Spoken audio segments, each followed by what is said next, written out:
Cuaresma, Spirit of the Glass, Viernes Santo. Tahimik ang buong baryo. Walang karaoke, walang TV. Sarado ang tindahan.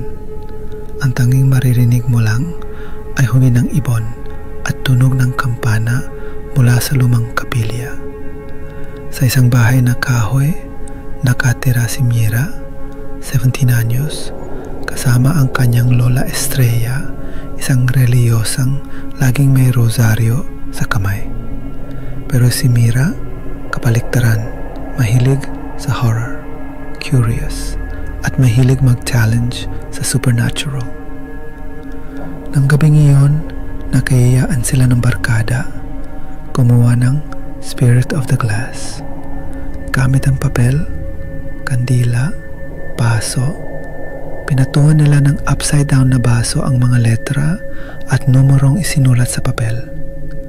Sa gitna ng dilim, habang kandila lang ang ilaw, nagsimula silang magtanong, "May espiritu ba rito?" Gumalaw ang baso. "Yes." "Sino ka?" Hindi sumagot, pero unti-unti gumalaw ang baso papunta sa letra. DATING PARI. Napatawa ang isa sa kanila. Baka ito yung pari na nasunog sa lumang kumbento. Tumawa rin si Mira, pero sa gitna ng tawanan, napigtas ang ilaw ng kandila. Napuno ng dilim ang paligid at doon nagsimula ang malamig na hangin. Isa-isa silang nilamon ng katahimikan. Hindi gumagalaw ang baso. Hanggang sa biglang umikot ito sa mesa na parang may nagwawala. Basag ang baso, naputol ang papel, at ang isang kaibigan ni Mira, si Paul, biglang tumirik ang mata at bumagsak sa sahig. Hindi kayo nagpaalam, hindi nyo isinara ang pinto.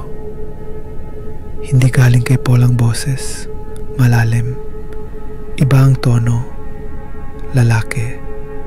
Parang lumang dila, parang boses mula sa loob ng simbahan. Tumayo si Paul, hawak ang leeg ni Mira. Binuksan niyo ang daan, kaya ngayon, isa sa inyo ang hindi na makakaalis. Tumili ang lahat, nagtakbuhan. Si Mira lang ang naiwan. At nang makalabas siya sa bahay, tunay niya naalala ang babala ng kanyang lola. Pag Kuwesma, ang mga kaluluwang hindi matahimik, naghahanap ng makakabahay. Kinabukasan, bumalik si Lola Estrella. Tahimik ang bahay, pero may isa siyang napansin. May basag na kandila sa altar at may baso na nakataob sa papel. Sa gitna ng papel, ang mga letra ay bumubuo ng M-I-R-A,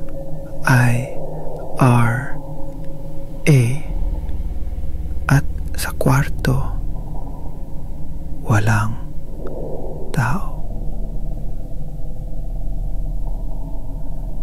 Kung gusto mo ng part 2 para malaman kung anong nilalang ang pumasok sa katawan ni Paul at kung paano makakaligtas si Mira, comment part 2 at i-follow ang Tinta at Lagim para sa mas maraming kwentong hindi mo kayang kalimutan.